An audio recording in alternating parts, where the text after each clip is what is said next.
You're listening to the Tony Kinnett Cast on 93 WYPC. WCYTV Here on the Daily Signal. Good evening and welcome to the Daily Signal's Tony Kinnett Cast, nationally syndicated first on 93 WIBC. No matter where you're joining us from this evening, boy, do we have news for you. So, without further ado, the situation regarding the United States and its Middle Eastern deployment of more naval craft and task force air equipment to the Middle East. I've seen more of these tankers heading over, these anti-air defense systems, more of the support craft, more F-22s headed for the Middle East than I think we have seen ever, now surpassing what I believe to be the air and naval buildup surrounding the Gulf War. Now, right now, there's a lot of people telling you that we're about to enter Iraq 2.0, electric boogaloo, too Iraq, too furious, whatever. No, right now, the number of infantry in the region is being reduced considerably, and the United States is maintaining a very high-level air and naval superiority mission combined with an asset defense package. So an asset defense package means this. They are deploying several different teams, usually different Air Force squadrons, to various bases, embassies, military installations, and general zones of control that the United States would really like not to have hot burning pieces of metal flying through the air in. And they're setting up all kinds of defense systems. Some of these defense systems, of course, you know about, like the THAAD missile batteries. Some of them you know about, like the United States Naval Missile Intercept Systems. And some of them you're not as familiar yet with, but you will be. We're talking about some of the incredible energy anti-drone countermeasure deployments as well. But that all said, Iran is still talking a pretty tough game. Al-Khamenei, while he's supposed to be working cooperatively with the United States, is just out there tweeting that the entire United States Navy is going to be sunk to the bottom of the Persian Gulf. I guess he wants it to join the Iranian Navy that Reagan sunk to the bottom of the Persian Gulf. That's not going to happen. No.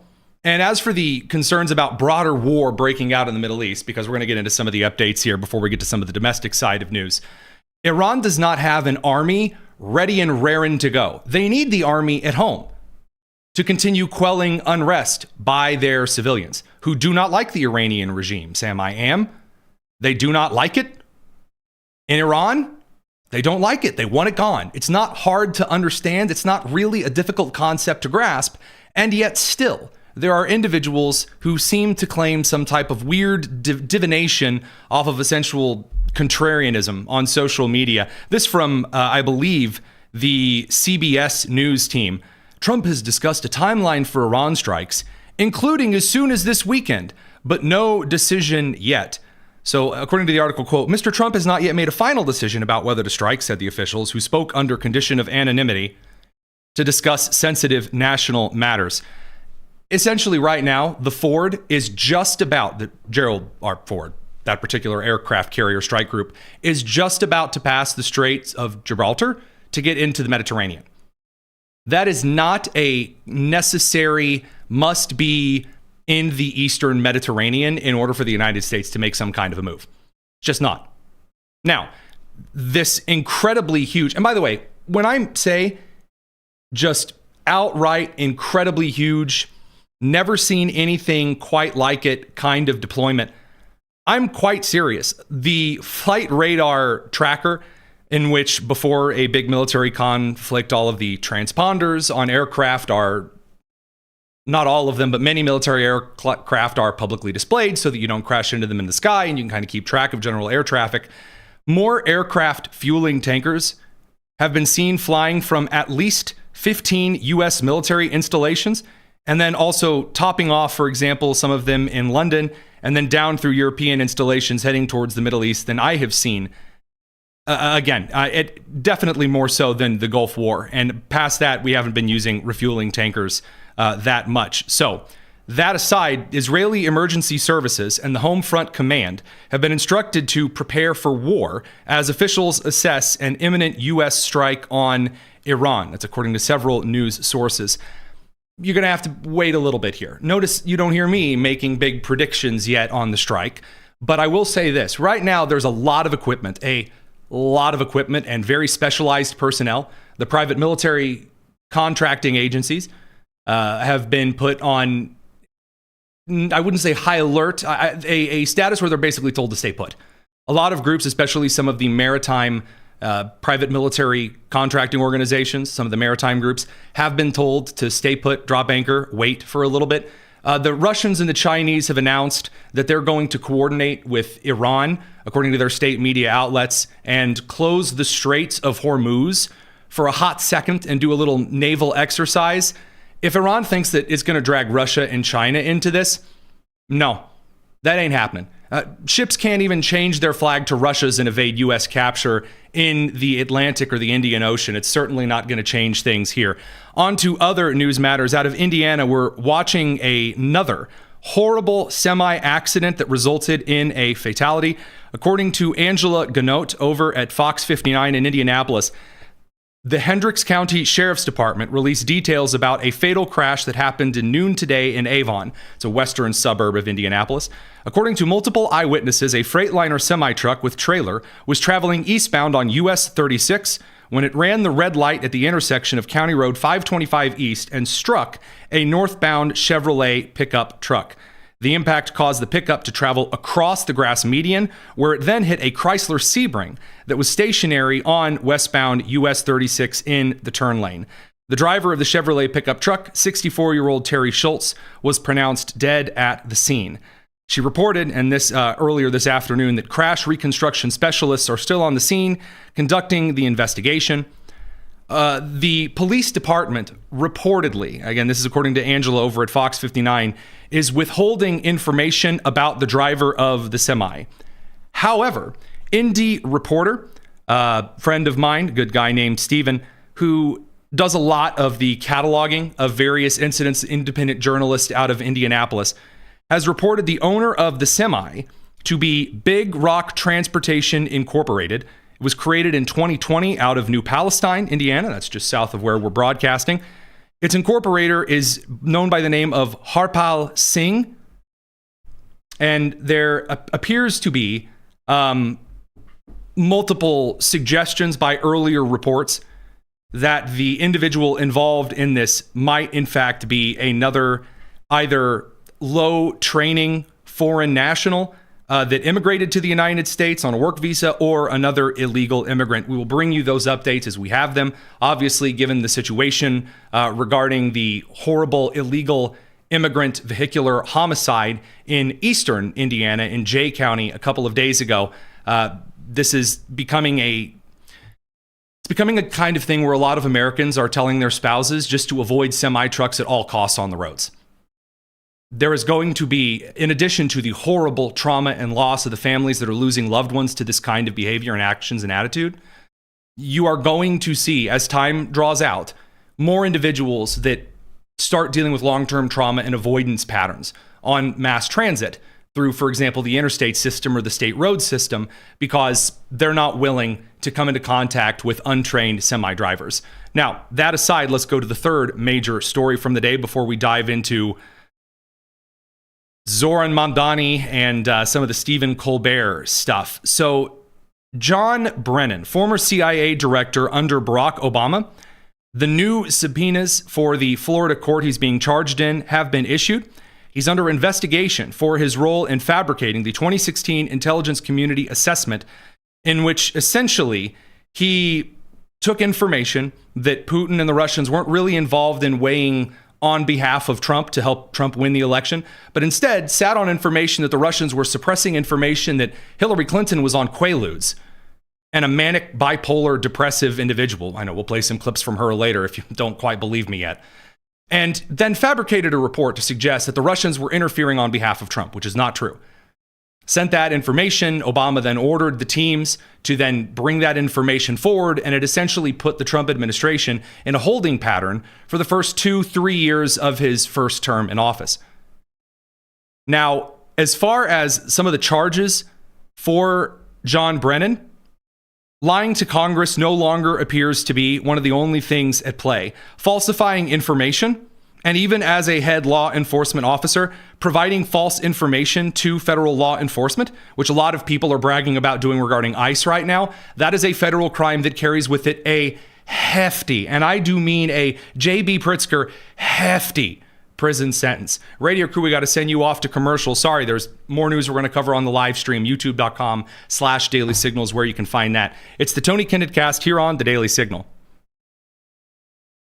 All right, with the radio crew and the TV crews in commercial, I want to take a moment to go over a largely unseen investigation by Paul Sperry, who is the senior investigator over at Real Clear Investigations. An excellent guy. I mean, wildly thorough. I don't know if I've seen a more careful investigator than some of the folks over at Real Clear. He tweeted out over on February 17th, kind of in term to the investigation his team's been working on. President Obama and his national security advisor, Susan Rice, were so distraught after Trump won in 2016, they literally broke down and cried in front of the White House staff. And you say, all right, that sounds like something that somebody might just post on Facebook in kind of a meme, doesn't mean anything. Where's the basis for it? This is according to over 1,100 hours of new audio and video compiled by the Columbia University academic crew in cooperation with the Obama Foundation. So after all they had built, they feared their accomplishments were at risk of being torn down by a, quote, con man and a, quote, clown. And then following crying in front of White House staff, again, according to audio and video compiled by Columbia University in preparation for the Obama horrible, monolith, ugly digital thumb library. After this particular meeting and sobbing and a little bit of a kumbaya around the campfire situation, they then moved forward with intelligence community falsification. Taking intelligence community reports, altering them, falsifying them, and then sending them to members of Congress and then, of course, the broader media. So we will get into that particular story as it develops. This brings us to another story, this one on Kilmar Abrego Garcia. We reported yesterday that Kilmar Abrego Garcia, according to the Maryland federal judge Paul Azinis, was really, really upset that the Trump administration, which has a removal order, that Kilmar Abrego Garcia should not be here, doesn't have any right to be here. He's an illegal immigrant in the United States, not to mention, an MS-13 tattooed wife beater, but this particular individual was to be deported. And Paul Azinis and Judge James Boasberg and a bunch of federal judges said, well, you can't deport him to El Salvador because he's in danger there or something. And so came back to the United States, and the United States said, fine, we'll deport him to Uganda. And Kilmar said, no Uganda. Said, okay, well, what about Liberia? No Liberia. Okay, what about Irkutsk in Russia? Nope. And essentially, they were like, hey, does anybody want this MS-13 gang member? And all of the countries around the world gave a hearty, resounding. So Paul Azinis then argues that since no country is willing to take him, he can't go anywhere. Well, according to Will Chamberlain, new information in the Kilmar Abrego Garcia case that I haven't seen yet reported elsewhere. In a filing in the last month, the Department of Justice produced a transcript. We'll throw this transcript up on screen for those on the live stream. This transcript is an immigration court hearing from May of 2019, where Garcia agreed to leave El Salvador as his designated country of removal. So he agrees, yes, if I'm deported, deport me to El Salvador. When asked if he feared prosecution or torture, by the way, remember all of this no due process? This was in 2019 when he had these particular immigration hearings. But when asked if he feared prosecution, persecution, or torture in El Salvador, he said merely that he, quote, would have fear about what they are accusing me of, belonging to a gang, end quote. Now, that's wildly different than what he ended up telling his lawyers and then what his lawyers telephoned to the court later that year, saying that, oh, he feared that he was going to be persecuted by a gang. They extorted his mom's pupusa shop. Oh, man, the gangs are going to come after him. Nope. No, he was afraid the government was going to say, hey, why are you tattooed with MS-13 on your skin? So that's an interesting situation developing as well. We got to bring the radio crew back from commercial. Lots to cover tonight. Don't go anywhere. It's the Tony Kinnett Cast here on the Daily Signal.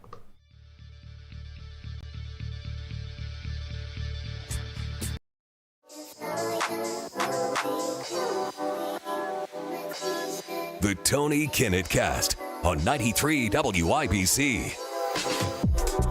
Welcome back to the Tony Kinnett Cast. Same great taste, half the calories. We've got ourselves an incredible move from the media ecosystem and the candidates that run for certain elections. And the more that we see the Stephen Colbert, who again is set to be finally removed from CBS and the nightly airwaves in May of this year, he's very, very upset. He says, oh, they're persecuting me. They're going after me again. He's running a net $40 million loss. He is losing $40 million a year for the network. That is how unpopular his show is. He invited Representative James Talarico, running for the Senate primary in Texas, up against a particular Jasmine Crockett and Ahmad Hassan. And Colbert invites him on and makes this big, huge song and dance about how, well, I was going to play the interview for you, but FCC rules and Brendan Carr say we can't, talk shows used to not have to abide by the equal time rule, but now they suddenly do. By the way, that's complete bogus. The equal time rule has applied to any network coverage by any broadcast media on Spectrum Air, that's radio and TV, since the rule was created. And so then Colbert flashes this picture a bunch on screen, says it's going to be on YouTube, and that's it. Talarico then waltzed forward in front of the crowd and announced on an MS Now interview, as well as, of course, all over his social media, that this is the FCC trying to ban him from the airwaves. Trump's coming after him. How could they do? It's just suppression, First Amendment, evil, fascism-y. It should be troubling to all of us, regardless of our political affiliations or our political beliefs, that the most powerful people in the country, the most powerful politicians, and the most powerful corporate executives are working together to sell out the First Amendment. Oh, they're selling the amendments. Buy one, get one. They're selling us out because they wouldn't air my interview. Again, just digging the hole. To sell out our freedom of speech in order to protect their own power and their own wealth. And that should be concerning to all of us, whether you're a Democrat or a Republican, whether you're a progressive or conservative, because an attack on any one of our First Amendment rights, yes, of course, is an attack on all of our. Oh, so brave, so stunning, incredible. I mean, he's just such a good shucksy doodles, good old Christian guy. I mean, he in his interview with Stephen Colbert, they were talking about good Christian values, and you're a great Christian because Jesus only said love God and love each other. That's all the New Testament is boiled down to, is that one verse in which Christ is quoting the law.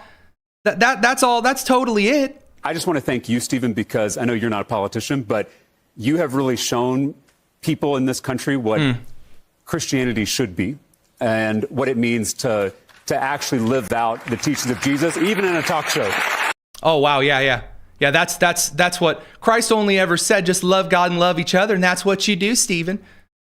That kind of smarmy garbage, the gaslighting, where anything I do is Christian and anything that you do is evil and hypocritical and terrible, that kind of nonsense.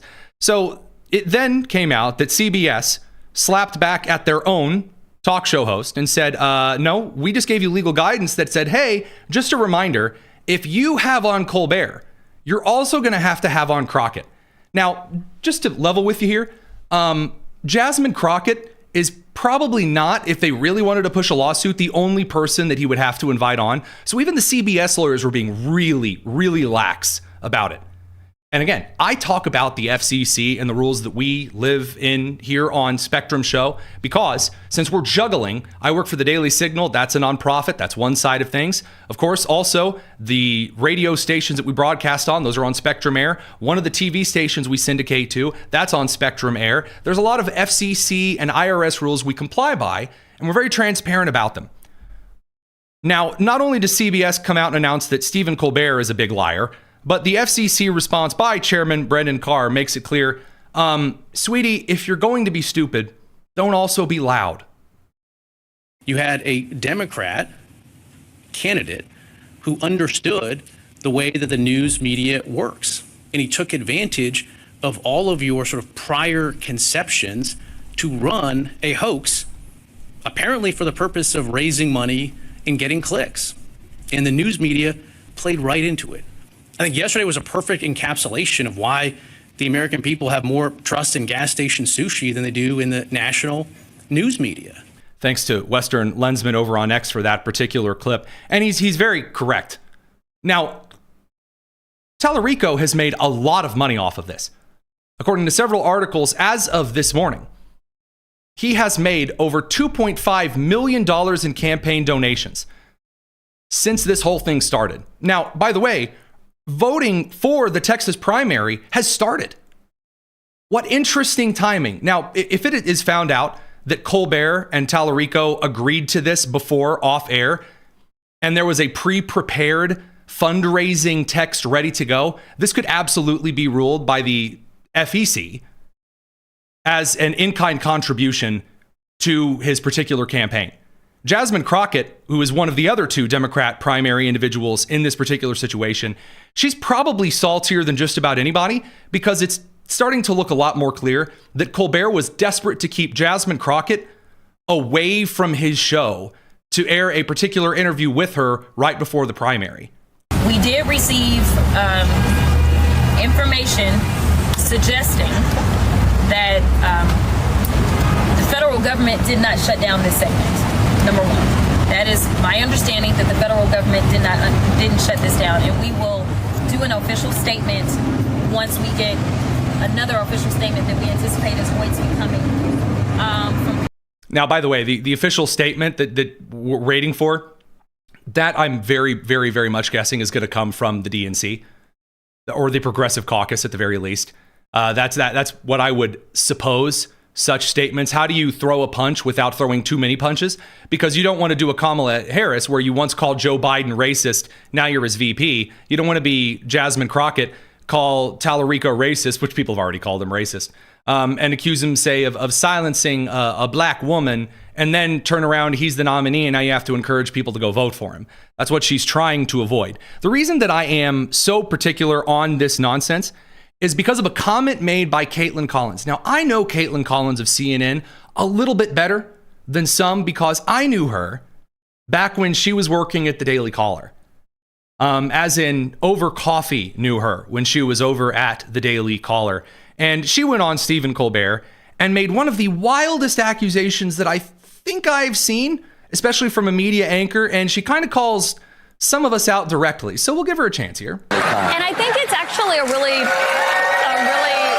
slippery slope because I think that you've seen some people on the right cheering this and saying, well, that's what we want Brendan Carr to do. I think that they don't want a Democratic administration saying that right-wing talk radio must give equal time to Democrats or to see that moment. And so, by the way, I just want to make this entirely clear. No matter the administration, we abide here on the Tony Kinnett Cast, every single radio show on WIBC. And I know because I have the emails from Matt Hiblin, the station manager, from David Wood, the program director, that keep us very closely to the law. We don't get up and flirt with the line. You make sure the line is clearly defined because you don't want to cause problems for the station and other hosts, much less the huge financial cost that's going to incur. You don't want to do that kind of nonsense. Stephen Colbert doesn't care if CBS gets sued. He's on his way out anyway. He wants to burn the ship along with him. But I now, especially as a syndicated host, I have several radio stations that I have to consider. And so FCC rules are something that you kind of need to know.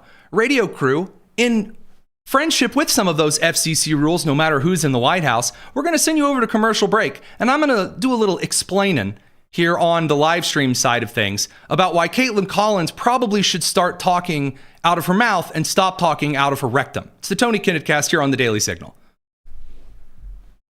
3 weeks ago, to the day, I directed producer Lou. Producer Lou, he's the senior producer for the show. He handles the booking. All right. He is the man who holds the golden power of making my schedule a living hell. That producer Lou. I directed him to invite Representative James Talarico, Jasmine Crockett, Ahmad Hassan, those are the Democrat side, Senator John Corbin, Attorney General Ken Paxton onto the show. Why? Because primary candidate Representative Wesley Hunt, Congressman Wesley Hunt, was joining the show. We weren't even talking in a large part about the campaign itself. I was asking him about particular details regarding national news at the time and work that he has pushed on the floor of the House. as well as some of the rhetoric about what it means to be a black Republican or a black congressperson in general here in the country after what the left routinely says about it.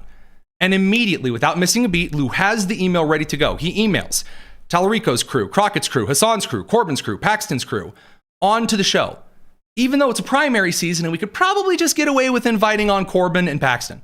Why? Because in my view, if you are a candidate in an election, and we are in election season, I have a duty or responsibility, unless you and I have been buddies forever infinite ad nauseum, and even then I'd probably still invite your opponents on, to invite on the opponents. That's the FCC rule. Everyone's known this forever. And not only would I do this, but even if it were just a live stream show not on Spectrum Air, because I am affiliated with a nonprofit group, and also just in the interest of fairness, I'd probably invite on the opposition anyway. And because of that, there are two things that I think are important. Ask any single representative at the state level, any state senator here in Indiana. This is where I broadcast out of, even though it's a national show. Many of them have kindly and not so kindly asked/demanded that I bring them on the show. My answer almost always is no. Almost always it's a no. And the reason why it's a no is because then I have to go get you, Tom, Dick, and Harry, Bebop, Billy Jones, and the second cousin to Emilia Juarez to bring on the show because there's 18 declared candidates for your race, and we're not going to have any time for show. If you're going to get out and run your mouth, at least don't be loud about it. That doesn't stop, of course, Tucker Carlson. Tucker Carlson, who has been going around the Middle East, glad-handing the Islamic regimes all over, saying that there's a vibrant Christian community where you can openly be a Christian in Qatar, where he just bought a home. No. Any kind of Christian symbology or churches are banned. You're not allowed to call it a church. You are not allowed. Very, very much not allowed. He's been going around talking about how Muslim countries are so wonderful to Christians, saying, ignore your eyes and ears. And it's really, all the guests that he invites on, it's really the Israelis and the Jews, or as Tucker would put it, who are, being very, very mean to Christians. Oh, so terrible. So Tucker decides that on his way out, after, again, going and whitewashing the Islamic Caliphate and the horrible, brutal genocide they have waged, not just on Christians, but on Jews, on Hindus, on the moderate Muslim groups, for example, in Nigeria. Finally, the ambassador to Israel, Mike Huckabee, good friend of the show, reaches out to Tucker and says, okay, you're going to make all these claims. Stop by Israel, while we're here, and let's do a bit of an interview.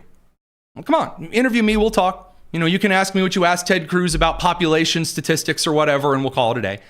And then, rather to my surprise, I'd say, I must say, I wasn't expecting Tucker to agree, but he did.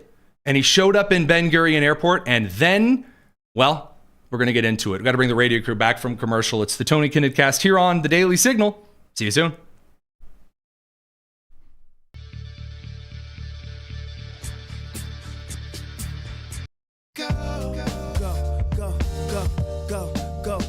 This is the Tony Kinnett Cast on 93 WIBC. Welcome back to the Tony Kinnett Cast. I love getting little breaking bulletin messages in my inbox saying big, huge breaking news from the Daily Mail. Tucker Carlson detained in Israel. Journalist dragged into interrogation room as explosive interview sparks diplomatic firestorm. Whenever I'm really worried about the headlines that we choose for the show, and whether or not the news that we're putting up front really is breaking or developing, or how we're framing things, I then see these headlines and I stop worrying about it. So, according to the article, conservative podcasting titan Tucker Carlson said he and his staff were detained in Israel on Wednesday following an interview with Donald Trump's ambassador to the country. So there was this entire media firestorm. Marjorie Taylor Greene, who's very, very angry right now at what Congress is doing. That's why she quit. She says an American citizen and journalist, Tucker Carlson, detained in Israel after interviewing our U.S. Ambassador, Mike Huckabee. We won't tolerate this. You just made it worse. You go, girl. Okay, whatever.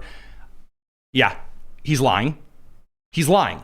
He is absolutely lying. I know for two reasons. Number one, I was just in Israel as a journalist who argued with the Israeli government. I argued in an open room against Israeli journos and state officials on the right and on the left. And I said, we griped. We had a huge thing. It made the group who we'd been along with, some of the Newsmax crew, a little uncomfortable.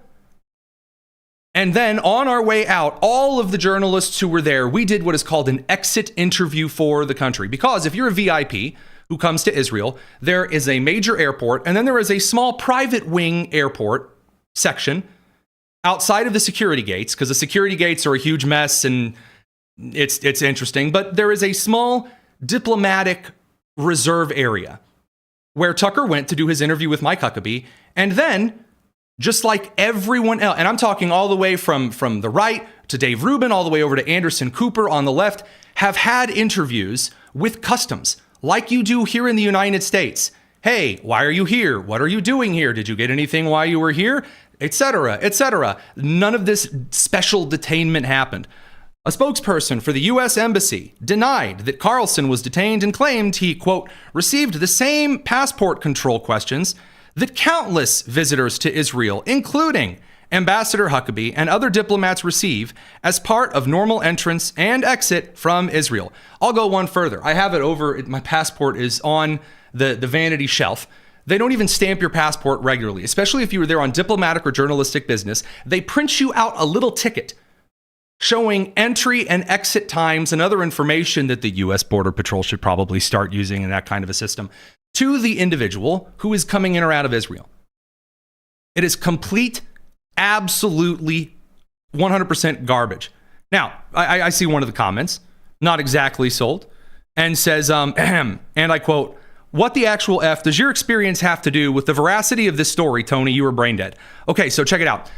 When I explain the process of the border, and it lines up with what Tucker is claiming was detainment, that is what's called the same event. What I'm calling it, standard customs and border enforcement, and what Tucker is calling detainment are two different things for the same event.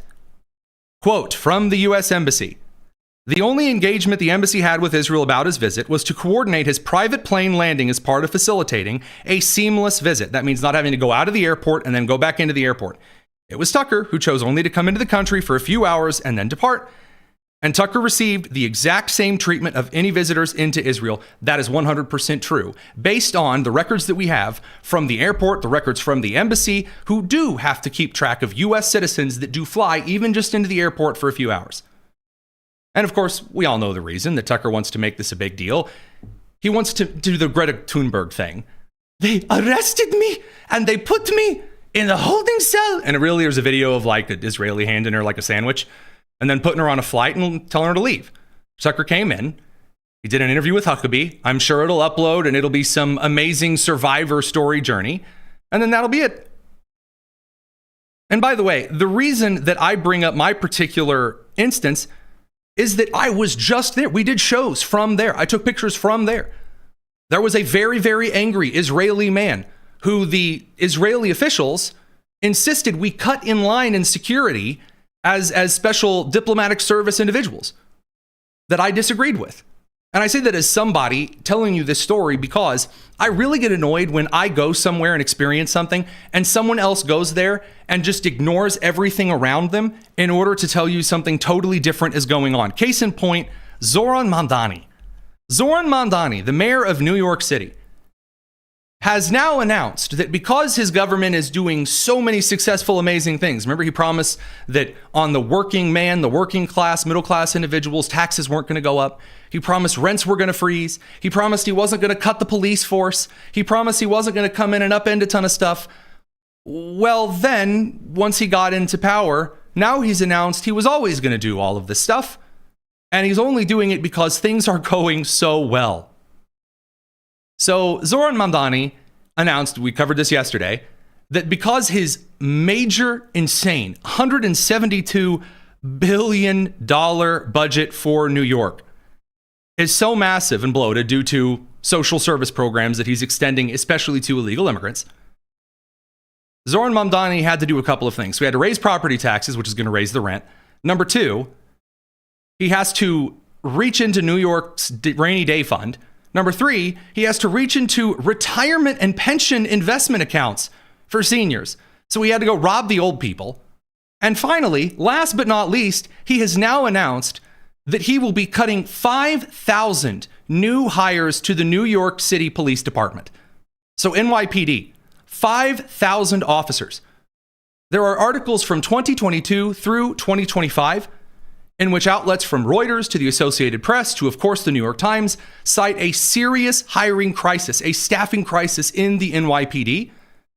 They were able to get 5,000 new hires in, which is a pretty Herculean effort. And Mamdani has announced, screw the cops. Now, not only has he announced that he's cutting 5,000 New York City police officers, Mamdani has also decided now is the time to announce that no longer are the individuals who go to homeless encampments and say, hey, it's, -5, -10 outside. It's kind of cold. Maybe you want to go in. Maybe this homeless encampment that provides absolutely zero protection from the cold shouldn't remain here.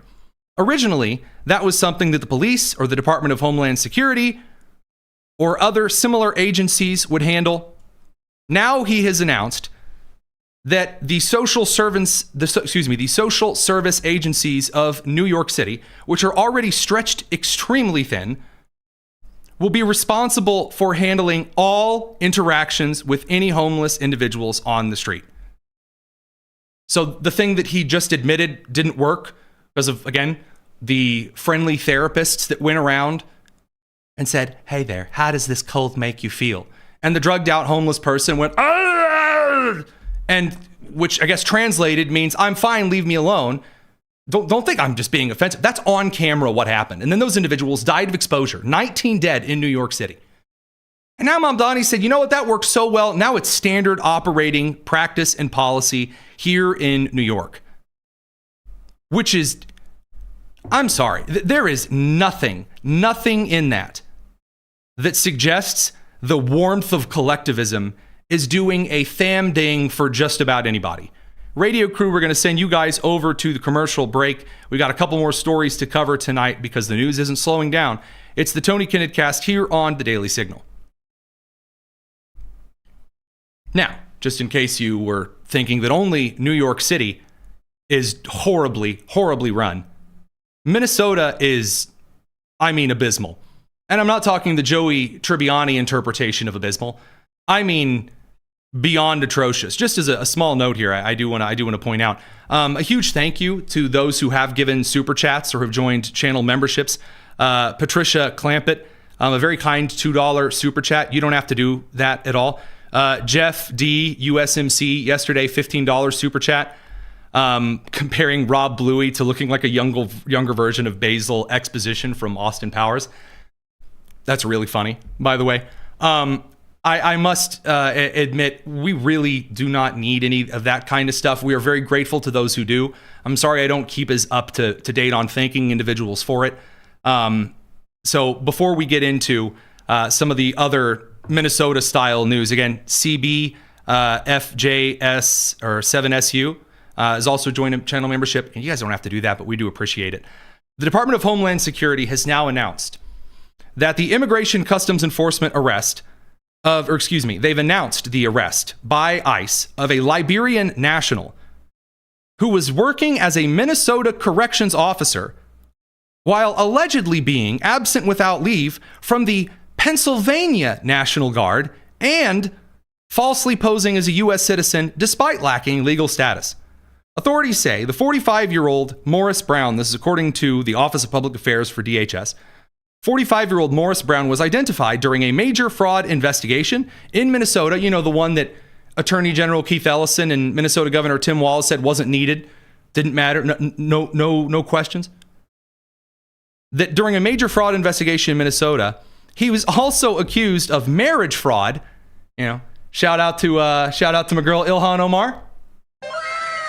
Anyway, marriage fraud and repeatedly making false statements to U.S. immigration officials. So you'll notice the last charge there, false statements to U.S. immigration officials. There are a lot of people who make the claim, well, crossing the border illegally, it's more of a civil offense. In a way, it is a civil offense. By which I mean a civil offense, meaning that if you cross illegally, federal authorities are able to just turn you around the border and go, and then just turn you around. You don't have to be charged, for example. You can just be turned away and said, all right, now you have a 10-year penalty on coming into the United States. That's what that means by a civil penalty. But if you come across the border and then you evade federal law enforcement, you don't go to a port of entry, you don't go through proper policies and practices, you engage in employment fraud or labor fraud or investment fraud or marriage fraud or all of the other kinds of Minnesota flavored frauds, those are very, very much crimes, and your continued evasion or false statements about those also count as crimes. Just cool fun facts for kids. It's always interesting to find these particular examples of various state agencies, legislatures, governments that allow this kind of targeted fraud you're told isn't happening, doesn't exist, is front and center in exactly what some independent journalists, for example, have alleged they're doing. And we got to bring the radio crew back one more time. We're going to talk about another bill from the state legislature in Minnesota, and then Maryland and its sewage problem. Don't go anywhere. Tony Kinnett Cast here on the Daily Signal.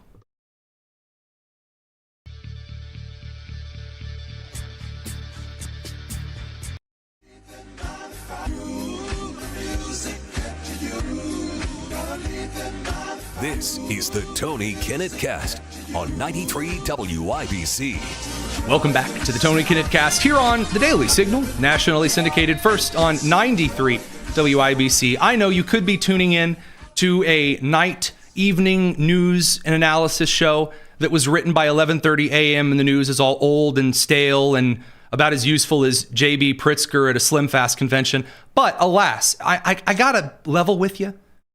We're glad that you've decided to stick around here for the Tony Kinnett Cast because the news is entertaining. And if you don't laugh at how foolish some of these individuals are, you might cry. So, for example, state legislatures around the country continuing to be an abject disappointment. The Minnesota state legislature doing everything they can to go after immigration customs enforcement, for example. Today was the first day of Minnesota's legislative session, and the Minneapolis Star-Tribune reports just ahead of the session, House and Senate Democrats unveiled 11 bills to counter what they consider some of the worst excesses by federal immigration officers during the surge. By the way, at least 8 of these particular bills proposed by the Minnesota state legislature that have enough traction that they're worth enough to be reported on. These particular pieces of legislation, 8 of them have no chance in court. There's already extensive supremacy clause information, legal precedent that says, yeah, you can't block administrative warrant use in your state. You can't do that. That's a Fort Sumter situation, not going to fly. We have a lot of status legal stuff on this. You cannot force federal agents to take off their masks. You cannot force people to wear a sign that says, dox me and my family in an era of anti-law enforcement violence. No. Absolutely not. This is the same kind of stuff, by the way, that is going on in states all across the country, regardless of whether or not the bills have any viability. Democrats are doing their darndest. Wes Moore, Democrat governor of Maryland, instead of, focusing on one of the largest raw sewage leaks, again, in history, he is signing new legislation into power that refuses the ability of any Maryland law enforcement to cooperate with federal law enforcement. Again, not really going to fly here, but here he is. He's so proud of himself. 2, 4, 5, House. He's so excited.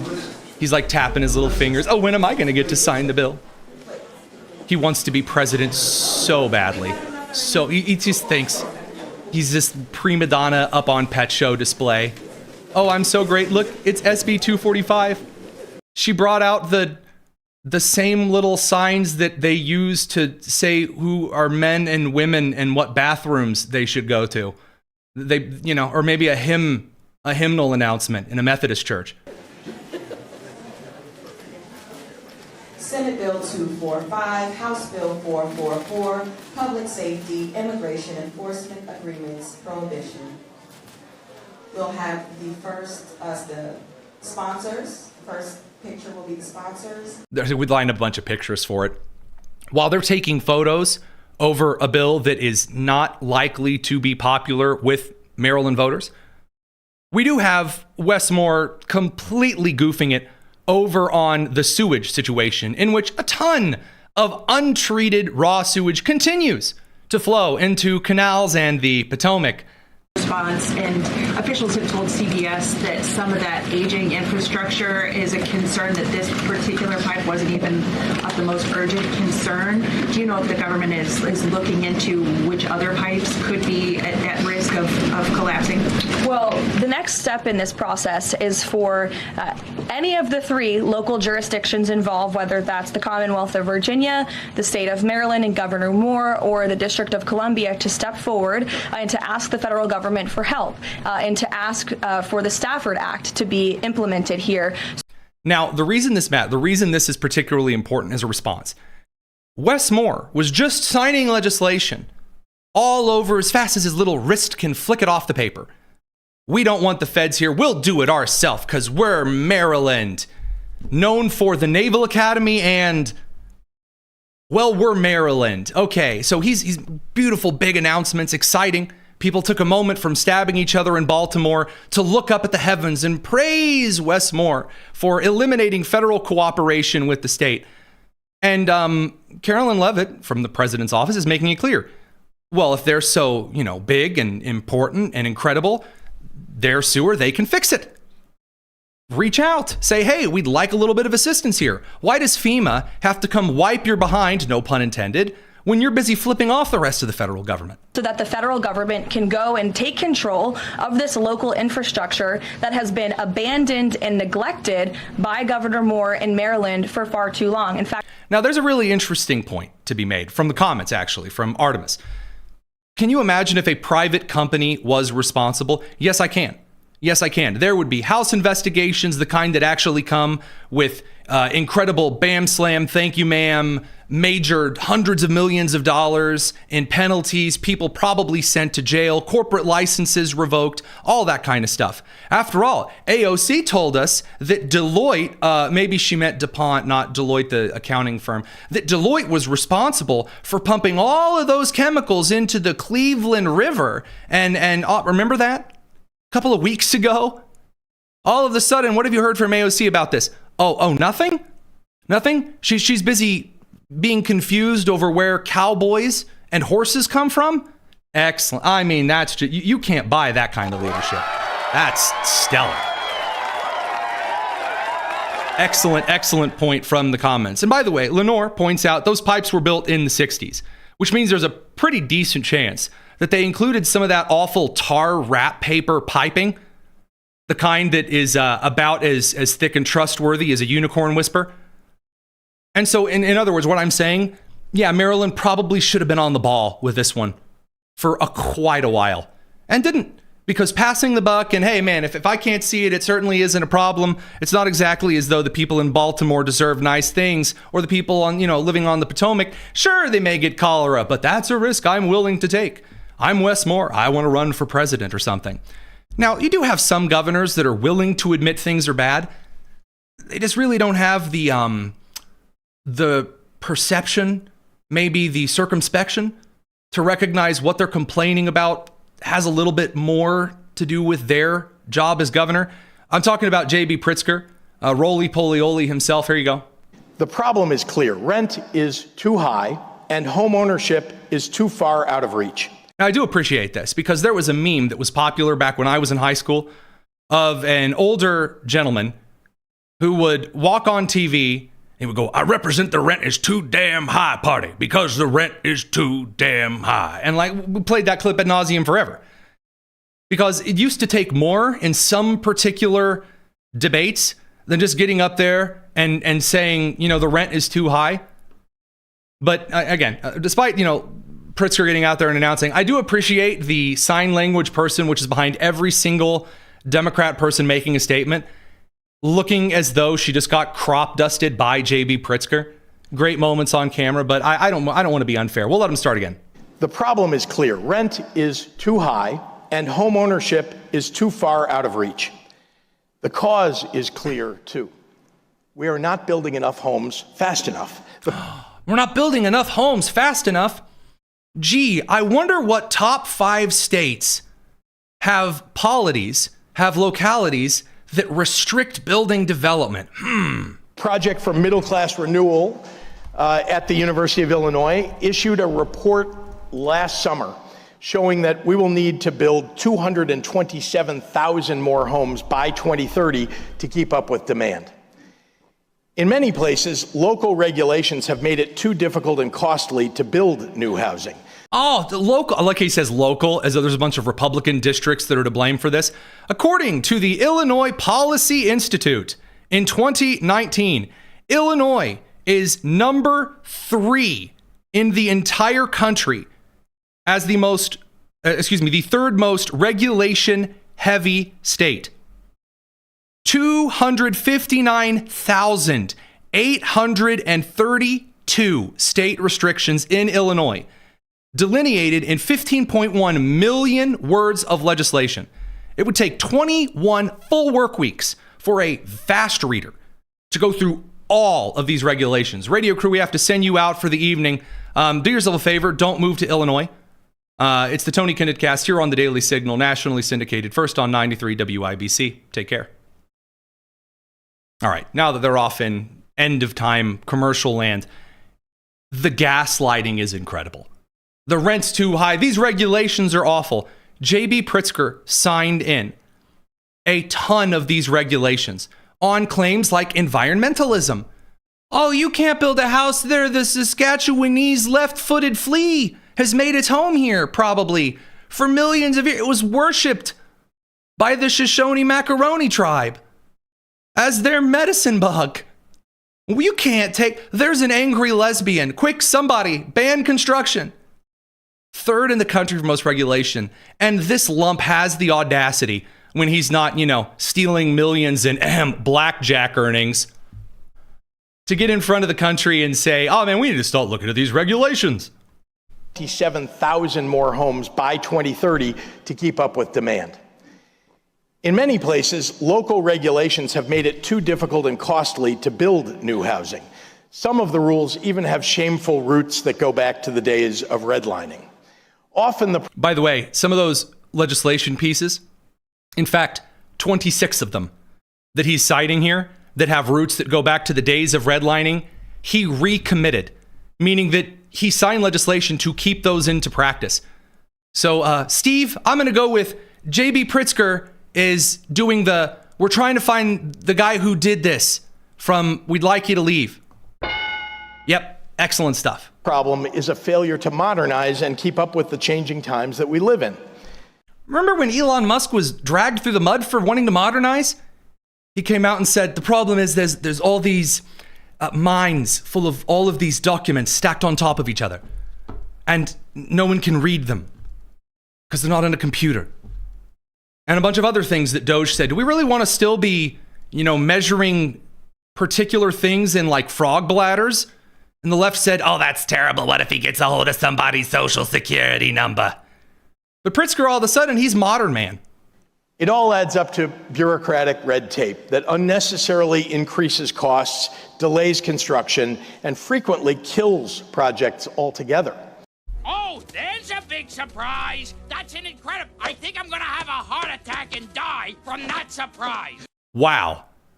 It's almost as though Democrat regulatory policy sucks Potomac River water. For example, local parking mandates often require a uniform minimum number of spaces for every new build, even in places where people don't have cars because they have ample public transit and available street parking. Oh, now he's going to talk about Chicago? Oh man, I certainly hate to tell you, but guess what? The city council and the surrounding governing bodies, as well as the mayor's office in Chicago, those ain't exactly been Reagan Republicans running Chicago for the last century. Unused parking spots add millions of dollars in costs and severely limit the number of new units that can be built affordably.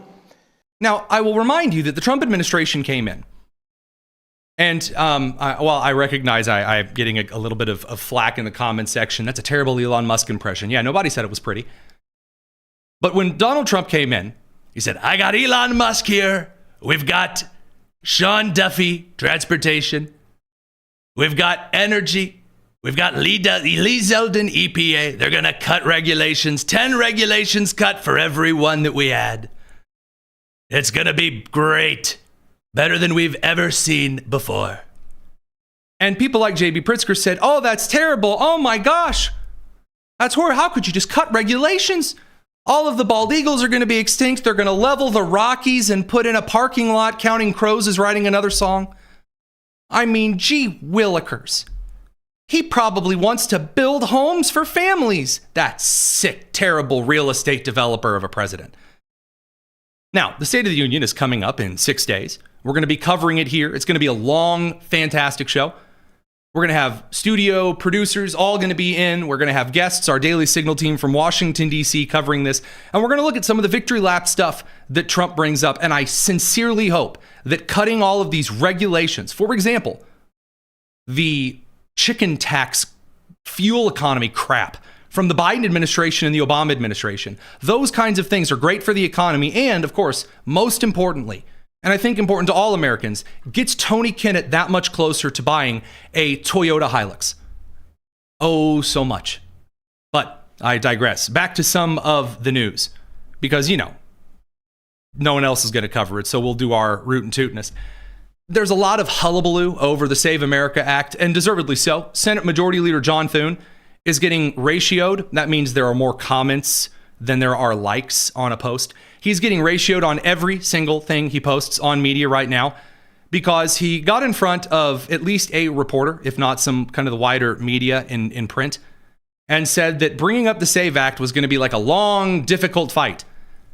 And the rest of the country, again, in the most popular issue on the table right now, has more support among Republicans, independents, and Democrats than anything in the American political sphere. And an easy win for Republicans. They said, okay, look, you don't want to kill the filibuster permanently. We hear you. Do the talking filibuster. The talk, again, to filibuster, where the word comes from, doesn't mean that you need 60 votes in order. No. The term filibuster means extending the debate ad nauseum, blocking it. Essentially, you're stalling. You're stalling and preventing any other bills from being added to the ledger. So right now, to the Senate ledger, the Senate calendar, Republicans could absolutely bring up the Save America Act on voting ID regulation that is extremely popular and encourage and bring up the talking filibuster. And the parliamentarian wouldn't be able to say boo. And then you would have Cory Booker stand up in front of the Senate with his angry eyes, and he would take an Imodium so he didn't have to poop, and he would stand there for 22, 26 hours till MS Now is saying Cory Booker breaks records. Wow, he talked for so long, all about how black people, he says, are too stupid and women are too stupid and poor people are too poor to go get voter ID. Easy win. But there are some individuals who say, no. One of these would be Senator Mitch McConnell, who, again, has to be led around. I mean, this man is one stiff breeze away from falling and breaking something. I'm not saying that because it's funny at all. It's not. I consider once you get to a certain point in life and a stiff breeze could blow you over being carted around everywhere, and a lot of Americans consider that elder abuse at this point. But here's Mitch McConnell. Again, the reporter is like really in his face, but still, question to be asked. Mitch, are you afraid of the America First wing that's replacing your Republican establishment? Stupid question from the reporter. I don't care for that. I don't care. Do you hate that you're being replaced from people because you're evil? Okay, good one. Are you scared of Tucker Carlson? The Israeli embassy would like to have a word. Now, this was posted alongside the caption that Mitch McConnell said he's not going to vote for the Save America Act. Now, there is indication from his office that he probably wouldn't vote for a Save America Act to be brought up right now.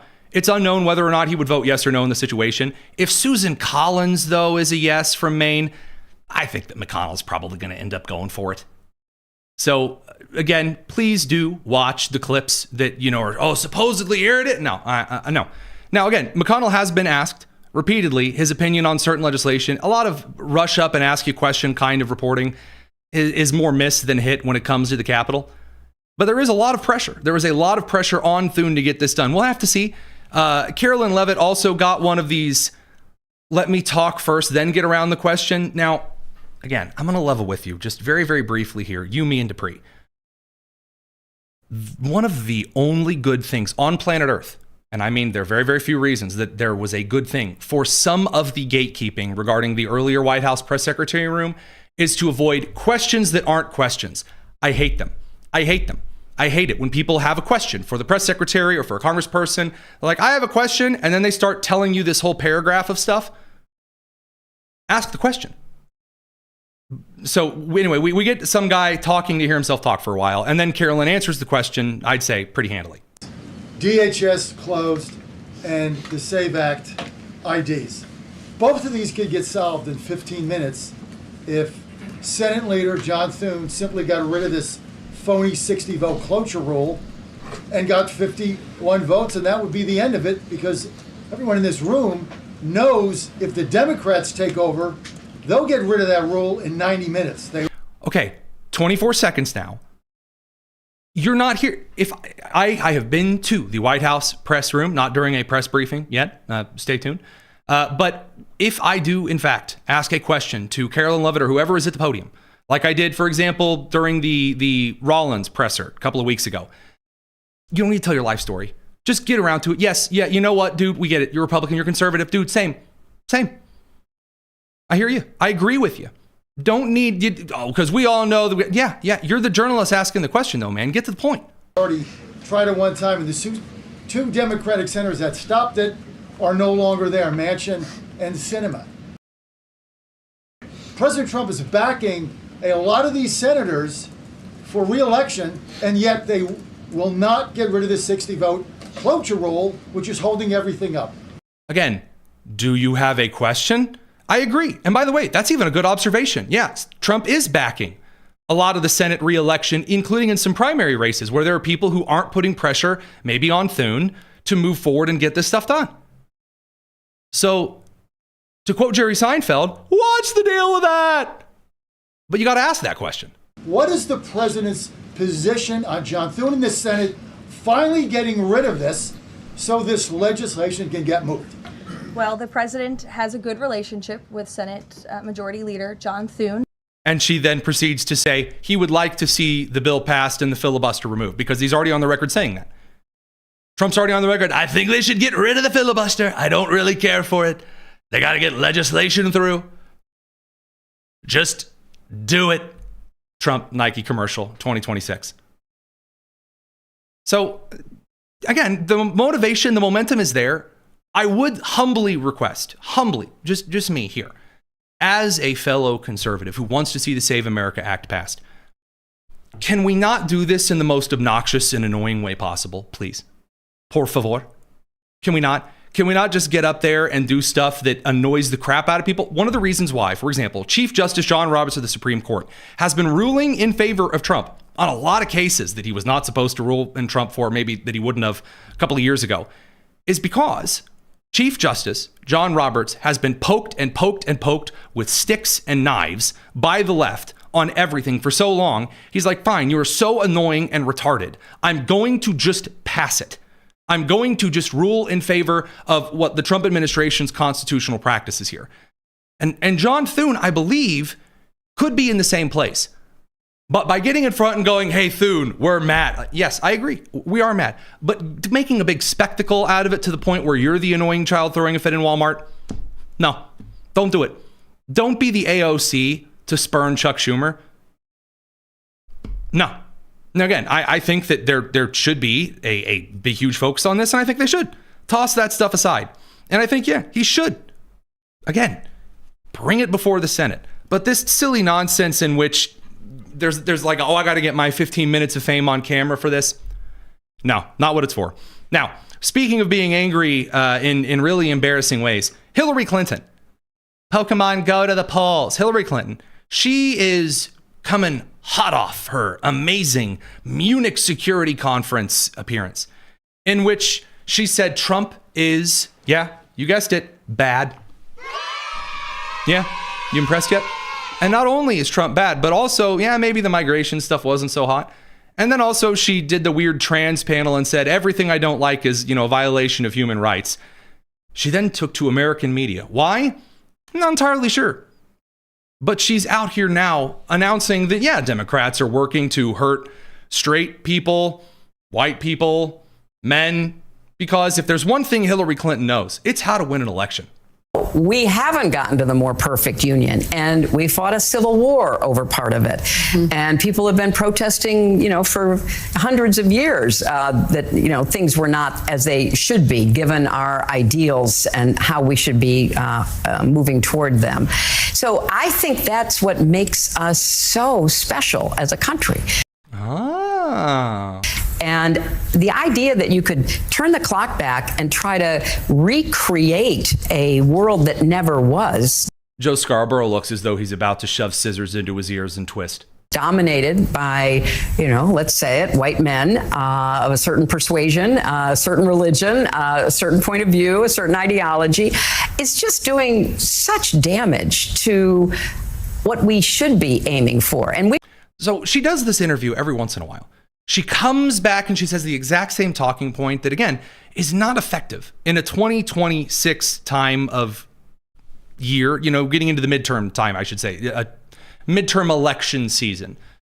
Not good. I really don't think this is going to pull what it is that you want. Again, of course, Clinton's already on the record suggesting that there need to be all of these regulations on free speech. French President Macron is getting a lot of flack for announcing that free speech without a bunch of European guardrails and banning, for example, saying mean things about Muslims. No. Tucker Carlson and Emmanuel Macron say, don't you dare say mean things about, don't you dare. That's Islamophobic or something. That's bad. Don't you say those words. Emmanuel Macron announces that in that light of things, free speech is, it's BS or something. Because, free speech is a pure bullshit. Nobody knows how you are guided through this so-called free speech, especially when it's to be guided from one hated speech to another hated speech.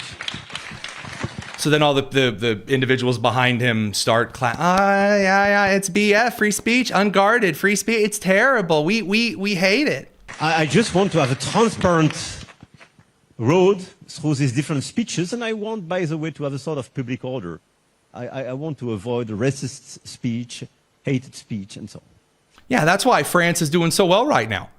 Clearly, the government cracking down on speech and opening the floodgates for unfettered migration and cultures of a certain kind, that's just going so well. That's why the French government burns down every 14 and a half days. The French government is more regularly burnt down than some ladies on their cycles. It's ridiculous. It really is a wild thing to see. And the U.S. State Department, led by Marco Rubio, is doing a pretty, I'd say, one of the most important things that has come out of an administrative project in some years. The U.S. State Department is now developing an online portal that will supposedly help enable people in Europe and elsewhere to access content banned by their governments, including, quote, hate speech and terrorist propaganda, quote. That's what Reuters added. And this site will be hosted at freedom.gov. Now, it's unclear if this is some kind of a VPN situation or a proxy situation. I'm sure there will very likely be some government entities which try to then ban access to freedom.gov. We'll have to see how that all plays out. The very nature of this kind of a move, again, siding with those in other countries who are being oppressed, it's a good thing. It is. That doesn't bring any long-term United States commitments. It's not an end of all. I do believe that at least, according to some of these reports, again, I do enjoy that Reuters said giving access to terrorist propaganda is the aim of this nonsensical nonsense. Last but not least, for this evening, I wanted to play for you one of the greatest pearl-clutchingest interviews I've seen in a while. And this involves Jennifer Welch, the Botoxed weasel lady, who looks like Nicole Wallace if you had dragged her through car batteries. But Jennifer Welch, again, one of the menopausal left-wing ladies, losing her mind, all because of Scott Jennings. Friend of the show. I go on his show quite often. Great dude over on CNN, the reason that people watch Abby Phillips' show. And she and Mehdi Hassan, an Islamist apologist who looks a lot like a balding shoe, spent a good 5 minutes just complaining about Scott Jennings' face. Yeah. I mean, okay. Mitch. Where is that? Oh, I have that in segment 2. There we go. There's a clip we have of you on CNN last August with Scott. You see that? Look at that. Look at that face. We're going to come back here. We have of you on. Jennifer Welch, ladies and gentlemen. Hoo. That, yeah. All right. That's real special. I'm again, because she constantly goes after individuals for how they look. She's fair game. That's my standard. You go after for how people look, you're fair game. Myself included, by the way. You know, make your JD Vance, discount Matt Walsh jokes as much as you'd like. But anyway, they're going to complain about the manosphere from the balding shoe, Mehdi Hassan, all about Scott Jennings. CNN last August with Scott Jennings, a man I consider to be the most loathsome man on cable news. And if you don't think he has dementia, let's just discuss the time that when he was on the campaign trail that he tried to perform oral sex on a microphone.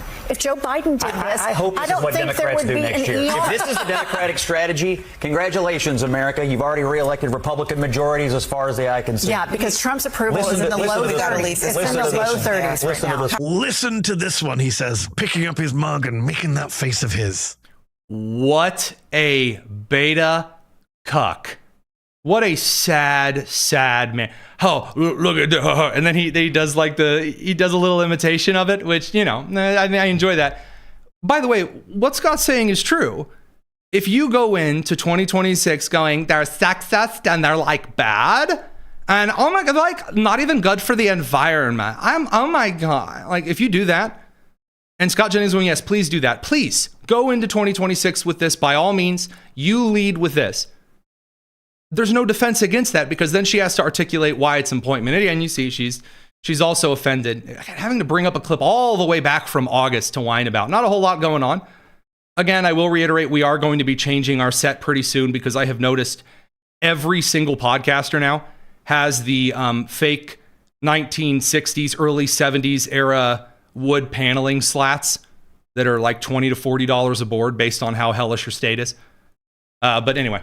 Okay. Why does he have such an annoying face? Okay. Have you seen yours, Shoe Man? This old queen sitting there. He's always looking like he acts like he's on the Truman Show or something. You know, he's always looking in the audience. He said recently to Adam Friedland he sees his role as like a WWE like performance. Oh, he said that? Yeah, he admitted it? He admitted it. Oh. Yeah, I think there's nothing to do with that. He thinks he's a performer. He thinks he's going out and he's performing. Yeah, he's a pundit. Pundits, what you're supposed to do is take politics, take the news, the massive festering bathwater, Potomac River, the deluge of news that you, the normal people who are tuning into this right now, you don't steep all day in this. The bathwater of politics, as I call it. So then you have pundits, and you, depending on your flavor, you know, you may get out there and you may prefer Ben Shapiro to tell you the news in a very quick, fast way, folks. Or you may prefer Scott Jennings to give you his pace of the news on Salem with his particular brand of Kentuckian humor. You might prefer the Five over at Fox. You might prefer a bit of the banter that you find on kind of the more moderate, independent-y style of show. But every pundit brings something. It's a performance. Of course this is. I was a sarcastic teacher who watched way too much Who's Line growing up and has probably way too much of a kind of a Chandler Bing obsession with little quips and jokes, and that's what I do. You don't like it? You've probably already left. Yeah, it's a performance, and she does the performance all the time. If it wasn't entertaining, why would you watch? Of course. Some people prefer, you know, maybe you prefer Hugh Hewitt. He's a much more stable, direct to the point kind of news guy. But anyway, we're going to have to feign some outrage here. he should be fired from his job. Of course, that's never going to happen. But I think he is such a disgrace to human beings, intelligent conversations, to the truth. Yes, intelligent conversations. I once talked for 40 minutes about J.D. Vance in a meme, humping a couch. Intelligent conversation. Martha, where am I smelling salts? Truth. He's not interested in the truth. He's already admitted he's a performer. He's and he's playing to an audience of one, which is okay. Well, breaking that one down. Just because you are a performer, an entertainer, does not mean you don't do the truth. And there are those out there who do this, right? There are those out there who, for Tucker Carlson's a great example of this right now. He accuses everyone else of only talking about Israel. All of his guests over the last 6 months have all come to his studio and complained about Israel, with the exception of maybe a handful. And then ignores this and just promotes certain state-run lines.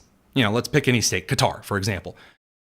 I could come out here and do the same thing. I could come out and read the exact same line, whether it comes from Carolyn's press office or whether it comes from Karine Jean-Pierre's press office. I could do that. I think that it's probably more interesting as an entertainer to give you a fun spin on the truth, because then my ADHD rattled brain doesn't have to keep track of all of the narratives I'm supposed to be holding.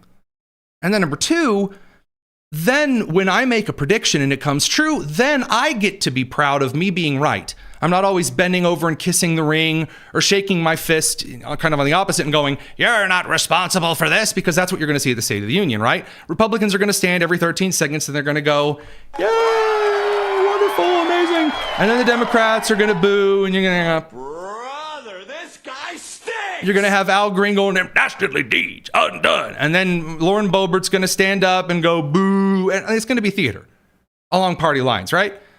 We can do that. But none of the emotion behind it means that you get rid of the truth of it. That's a weird statement. Donald Trump. I mean, you know what's amazing to me, Mehdi, is how submissive all of these men are. They want to beat women down and make us submissive. And I'm like, y'all are the most submissive group of men I have ever seen. Okay, so I don't think you know what the term submissive means. Submissive meaning to submit. If you are beating others down to submission, which again, they're not. I haven't seen one thing in which Scott Jennings tells women what to do. So far, I have seen Scott Jennings criticize women being told they're too stupid to go get their own voter ID. She's going to go after Jesse Waters in a second. I think you've been reading too many smut novels where the author is unhealthily obsessed with BDSM and bestiality, Holmes. So between Botox appointments, might want to start reading other stuff. Yeah. I mean, Jesse Waters at Fox calls Trump daddy. It's a weird thing to do. It's weird. And, like, I feel like am I the only one hearing this? And he talks about masculinity all the time. Like, a real man won't suck out of a straw, and a real man wouldn't do this, and a real man, and a real man, and a real man. And I'm just again, it's not even the misogynistic, childish, immature, toxic masculine rhetoric that I. Wait a minute. The toxic masculine rhetoric, I thought that was really dominant. Like spreading your legs when you sit down on the subway, that kind. I thought that was dominant. How is that also submissive? What weirdo versions of words? Well, I mean, I can't ask what weirdo versions of words you guys are using. You can't even agree that a penis means you're a man. Object to.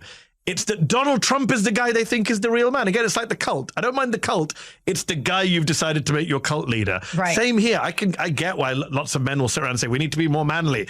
Okay, fine. But Donald Trump? So I will make a little something clear here. I've never heard Scott Jennings go, well, Donald Trump is the man. He's the man. He's the idea of a perfect man. I've never seen that whatsoever. And a lot of people on the conservative side of the aisle do not like Donald Trump because they think he's the perfect picture of masculinity. They think he's an entertainer. And he's also the coroner who has essentially declared the old performative style, fake frontward facing American politics behind closed doors, the kind of stuff that Tim Burchett from Tennessee criticizes, for example, wheeling and dealing, sausage making, then coming out in the front and acting all theater-esque again. Donald Trump came in and he ended a lot of that. And he also recognizes kind of the common feeling of Americans on a lot of issues. None of those have to do with the president's masculinity. I don't know if you guys know this, but some of the most popular members of his administration are very masculine, RFK Jr. Some of them aren't really super masculine. Scott Bessent, for example. It's almost as though a lot of people on the right like the standards of results, or at least the attitude towards results, the desire to see things move in a certain direction, then they are worried about this weird body language nonsense. That dude with the makeup and the bronzer, But don't you get and it? the draft dodging. But that's such a tell, because they feel these guys have like compensatory narcissism, and they feel like by beating other people down, by punching them down, or if they join ICE and they get a gun and a badge, then they're going to feel like real men, and that's the through line. Yeah. So by the way, not the correct term in this instance for the use of the word compensatory. Compensating, sort of, but compensatory, not how you use that word. Easy there, Candace. Number two, the idea that I like a politician who aggravates a lot of people that I think have been screwing over the American people for a long time, that's not worship. That's team sportism. That is tribal team sportism, and that's what this country's become. If it's theater, then my team might as well win. And if my team can effectuate some good things, I mean, hey, that's a pretty good bonus. And look, we can argue day in, day out, from morning until night, how effective that is in the long term. And the Republicans are going to have this conversation regarding the 2028 primary. I mean, if you put people, I should be careful because of FCC regulations. There are certain people who are currently in the lead in primaries. From many different kinds of states who are running, who I think you might see repeat Kari Lake incidents if you're not careful, in which you bring the bluster and the yelling and the crazy and the, I'm going to be Trump, but different. And that's not what people are looking for. Trump is Trump. No one else is trying to, no one Americans take seriously is trying to be Trump. Americans have not crowned anyone else Donald Trump. Nobody. No one else has been crowned. He is a unique figure. And that's not the answer. And Republicans, well, again, with an exception to a few primaries, in which there are some, let's say, for example, perhaps state office holders, attorney general-esque individuals maybe, who are running for positions. You might get a very Kari Lake situation in which there's all this bluster and then ends up losing a race that should have been easily won. Yeah, there could still be some flubs. But by and large, there are a lot of candidates running who aren't trying to do the performative theater stuff. They're looking forward. Whoever paints a better picture of where we go to in 2026, that's going to be the crew that walks away with a midterm victory. It is not decided yet. There's a lot of betting market, polling stuff that thinks it's already decided. No. So, question from Jules, by the way. Tonus time, does the FCC still apply in the bonus tonus section of the show? Sort of. So FCC regulatory rules outside of the broadcast hour do not apply. But because the Daily Signal and some elements of the show deal with some kind of nonprofit infrastructure, for example, I don't endorse candidates openly. And I don't do that anyway. I'd rather say, hey, I like it when candidates don't act like Kari Lake. And I like it when they're decent. I don't like it when they preen and posture Dan Crenshaw style either. I don't care for that. I don't care for tuttery that we get out of from for example, some Alaska Republicans like Murkowski. I don't care for that either. But you're not going to hear direct endorsements from me. I don't like it when anyone endorses candidates from like a media side of things. And to be honest, I think that's just insurance. Because if I endorse you and then next week you walk out and do something blitheringly stupid, well, then I'm locked in. I've endorsed you. There we go. So yeah, hottest takes of the time, I would say, is that I don't usually do the endorsing. So some rules apply, some are a little bit different. You'll hear, for example, if I play clips that do have a bit more swearing in them, I save those for nights in which we are preempt on some radio network sides of things, or on nights in which we'll save those for the bonus tonus section of the show. So those things aside, I think that particular side of things is worth moving into just a smidge of some of the mail time this evening. So Alicia Booker very sweetly gave $10 and said, for the Toyota Hilux. I very, very much appreciate that. If there is any kind of a dealership out there who now, because of the new rules, you would like to sell me a Toyota Hilux, I am all about it. Please get a hold of us, TonyKinnett.com. And it's in the description. It's on the little Chiron down below. There's a contact page. You reach out to us, we'll get one. That sounds awesome. But thank you very, very much to Alicia. One question from S. Jack, California, or CA. Tony, given where the country is today, Do you believe that President Trump's current term is better suited to the political and cultural moment than if he had been elected to serve a second term consecutively? Absolutely. I am one of the very few people out there who will admit openly that it is a good thing that President Trump was not confirmed as the winner of the 2020 election. Now, do I think there were some shady shenanigans at foot? Yeah, absolutely. I think the mail-in voting system and the ease of regulations regarding those was enough. And again, of course, the hiding of the Hunter Biden laptop scandal, etc. That aside, I think it was very good that we got to see Biden for 4 years so that we could get, oh no, Donald Trump and his mean tweets out of everybody's system. Because then we got to see Biden and the gaslighting from the media that said, oh, he's totally alive. Oh yeah, he's like in the prime of his life. Ignore the corpse. Now that Trump's in office, again, they tried to make a huge media scandal. For example, out of the video in which on his account tweeted out the video that auto-played a following video that had the Obamas depicted as monkeys, and the media tried to go, oh, look, it's so racist, and oh my God. And nobody cared because Trump, he just tweets things, he says things all the time. Maybe he'll say, you know what, tariff 39% because your prime minister sucks. I mean, Americans are used to that at this point. The real question is the real referendum for is Trump more appropriate for this term? There are some good things, as in, yeah, Trump is appointing way better individuals who are not making deals on the side like in his first administration. However, some of the appointments that are more political and have nothing to do with leadership, can I get a Kristi Noem? For example, they haven't really done anything useful. And when you could have had an individual like Tom Homan, for example, who, again, knows his stuff backwards, forwards, veteran law enforcement officer, no fluff, no muff, right to the point, probably wouldn't assign a bunch of people to do all of the social media videos. I hope you've noticed a lot of those social media videos have stopped. Americans want the cool, calm, collected airline pilot. That's what we need. Again, that's why you're seeing Scott Bessent. That's why you're seeing Marco Rubio dominate in the case of some of these approvals, these modern approval rating in polls. We'll have to see where that goes. Again, I think Bernie Moreno as a senator has started emerging as a leader in the Senate because while it is absolutely great to have a good friend of the show, good friend of mine, Senator Eric Schmidt, he gets out there sometimes and he just lights into him. And then you'll have Senator Hawley usually then get up and he'll really start shouting and yelling and stuff. A little of that goes a long way. You know, spoonful of sugar, not a metric dump truck of sugar.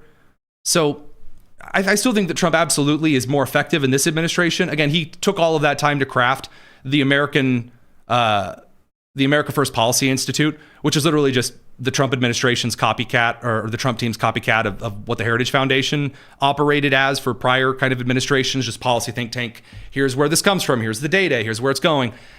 I think that he taking some time to prepare has done some really good stuff. The question, again, is going to be what the impact is for kind of the legacy building. And the person whose mind is on that the most right now is Trump.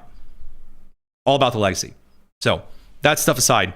Counselor Tips 5891. How do you read comments and talk? Hey, that's a fun question. So the answer to your question is that, and I'm not sure there's really a way that I can show you from this particular angle. I'll try. So this is the second camera angle. Right in front of me, right here, is the camera with kind of a screen in front. It's a teleprompter that literally just is my image, so I can, make sure that everything is right in place. And then I have some things underneath it that show the scenes in the videos. When there's a wrong clip or something, it's because I've either clicked the wrong clip for just pick a random clip. It should be troubling to all of us. Yeah, it's very troubling to all of us. That kind of a thing. I'm the guy who activates those particular things. Underneath a window that is a mirror of that in front to my right, which you'll see when I turn my glasses, you can see that reflecting off of them. There's a copy of what's on my teleprompter, which is why when you see me clicking clips, I usually look over to my right, your left a little bit. Right below that is a dual window. One is my communication with kind of the onboard for the clock timing people. If you ever see me look up above the camera, I have like a little LED synced up clock with the radio and the TV clock so that I can stay on the time rules for the FCC. And also keep an eye on, for example, that it's 8:35 Bonus tonus usually only goes for a half an hour to 8:30, if, as is our recent way. So I'm kind of 5 minutes over and rambling at this point. So on the dual screen below, on the left side is the communication with my team. On the right side is the comments. So it's just the comment section from the whole thing. And I do occasionally look over and see what's up. I also have my excellent producers, though, specifically producer Daniel and producer Jen. They keep an eye, and they throw any questions that you throw in the live chat or super chats into mail time. So the super chats are so that I can thank people for them, because, again, it's not something we solicit from you guys. And then, of course, the mail time questions. If you ask a question, if they see it, sometimes the live chat gets a little, picked up. Well, then we try to get as many of them as we can. Also, the computer in front of me as well.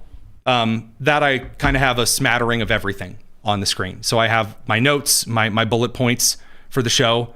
Producer Josiah thinks that I should get the Slate pickup truck. If you think that I would get an electric pickup truck instead of a Toyota Hilux, the backbone of every CIA funded and armed organization on the face of this earth, you don't know me at all. But alas, we'll get to some of that a little bit later. Someone asked, I saw over on the right, from Annie, channel member Annie, when is the studio tour?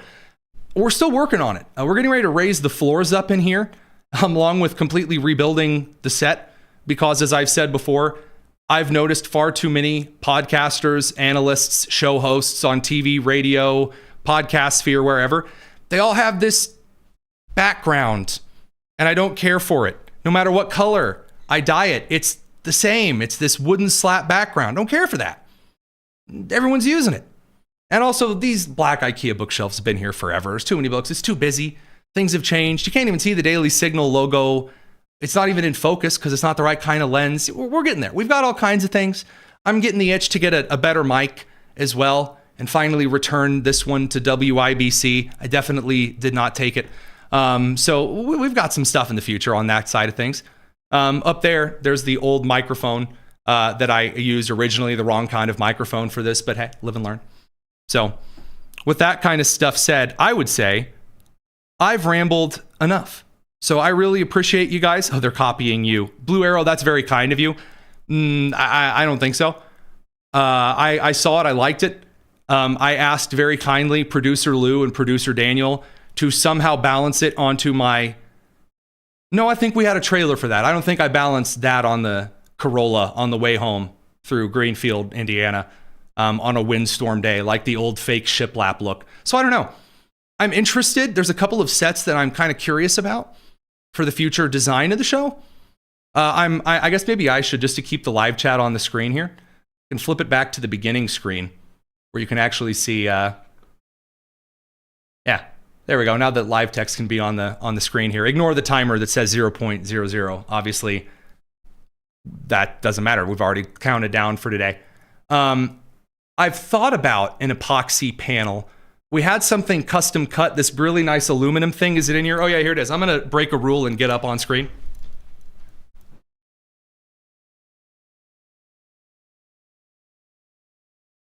So the fine folks at Draper in Spiceland, Indiana, because they listen to the show and it's hugely kind of them, made us this Daily Signal aluminum panel that does have like kind of plasticky epoxy layer behind it. I originally wanted the LED lights that are above that, by the way, if I can maybe even zoom out just for some real kicks and giggles here. Zooming out a little bit further, make it any better. No, you can't see it. So I made that LED light setup. I kind of wanted them behind the sign, but it just looks terrible. I mean, look, it's awful. Look at it. Garbage. So what does that mean for the future of the set? There's a couple of sets that I really like. I don't know. I'm not quite sure. I don't know. There's a couple of sets that I really like. I'm just not sold. Will Kane's set, I love. It's actually where we got the idea for the vertical screen, I should say. So the vertical TV screen, he does that in his studio. No, that's actually how he displays guests. I think that's freaking sweet. We don't do that because the camera focus issues, and that's a lot of, tech work on that end. I really like kind of the fake window, not the green screen window behind you look, but I like kind of the fake window look that a lot of sets are trying to do.